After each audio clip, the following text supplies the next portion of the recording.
السلام علیکم محترم ناظرین گرامی، ریئلٹی بس ٹی وی کی آج کی نئی ویڈیو میں ہم آپ کو خوش آمدید کہتے ہیں، اور آج کی اس ویڈیو میں ہم بات کریں گے ایک موقع پر حضرت سیدنا علی المرتضی رضی اللہ تعالی عنہ نے فرمایا یہ تیرا خامن نہیں بیٹا ہے۔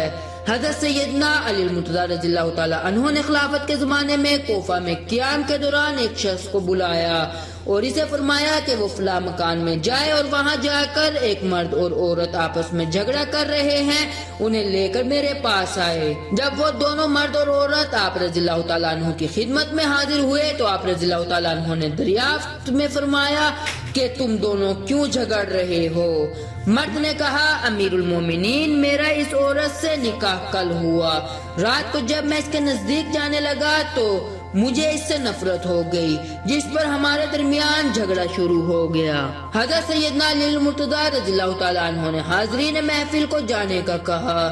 جب تمام حاضرین محفل چلے گئے تو آپ رضی اللہ تعالیٰ عنہ نے اس عورت سے پوچھا کہ تم اس مرد کو جانتی ہو؟ اس عورت نے کہا کہ میں کل سے پہلے اسے نہیں جانتی تھی۔ حضرت سیدنا علی المرتضی رضی اللہ تعالیٰ عنہ نے فرمایا کہ تم اب اسے جان لو گی، لیکن تمہیں وعدہ کرنا ہوگا کہ تم جھوٹ نہیں بولو گی۔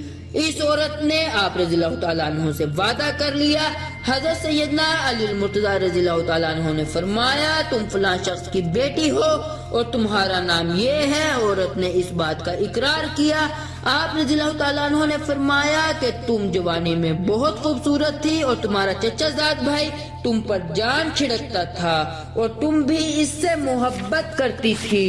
اس عورت نے اس بات کا بھی اقرار کر لیا۔ آپ رضی اللہ تعالیٰ عنہ نے فرمایا ایک دن تم دونوں نے زنا کیا جس سے تم حاملہ ہو گئی اور تمہارے ماں نے تمہاری پردہ پوشی کی اور تم نے خفیہ طور پر ایک بچہ جنا جسے تم نے ایک دیوار کے نیچے ڈال دیا۔ جب تم اس بچے کو چھوڑ کر جانے لگی تو ایک کتا اس بچے کی جانب لپکا جسے تم نے پتھر مارا اور وہ پتھر کتے کی بجائے اس بچے کے سر میں لگا اور وہ زخمی ہو گیا۔ اس بچے کا سر اپنے دوپٹے سے باندھا اور وہاں سے چلی گئی۔ اس کے بعد تم نے اس بچے کی کچھ خبر نہ ہوئی۔ اس عورت نے اعتراف کیا کہ اس سے یہ فعل سرزد ہوا اور اس نے ایک بچہ جنا جس سے اس نے ایک دیوار کے پیچھے ڈال دیا۔ حضرت سیدنا علی المرتضی رضی اللہ تعالیٰ عنہ نے فرمایا اس بچے کو فلاں قبیلے والے اٹھا کر لے گئے اور اس کی پرورش کی۔ وہ بچہ جوان ہونے کے بعد دوبارہ واپس اسی شہر آ گیا اور اب تمہارے سامنے کھڑا ہے۔ پھر آپ رضی اللہ تعالیٰ عنہ نے اس شخص کو حکم دیا کہ وہ اپنا سر کھولے۔ اس شخص نے جب اپنا سر کھولا تو اس کے ماتھے پر زخم کا نشان موجود تھا۔ آپ رضی اللہ تعالیٰ عنہ نے فرمایا یہ تمہارا خامن نہیں بیٹا ہے اور اللہ تعالیٰ نے تم دونوں کو حرام کاری سے بچا لیا۔ تو محترم ناظرین گرامی، ریئلٹی بس ٹی وی کی آج کی اس ویڈیو میں صرف اتنا ہی۔ امید کرتے ہیں آج کی ویڈیو آپ کو ضرور پسند آئی ہوگی۔ اپنی قیمتی رائے کا اظہار ہمارے ساتھ کومنٹ باکس میں ضرور کیجیے گا۔ اللہ حافظ۔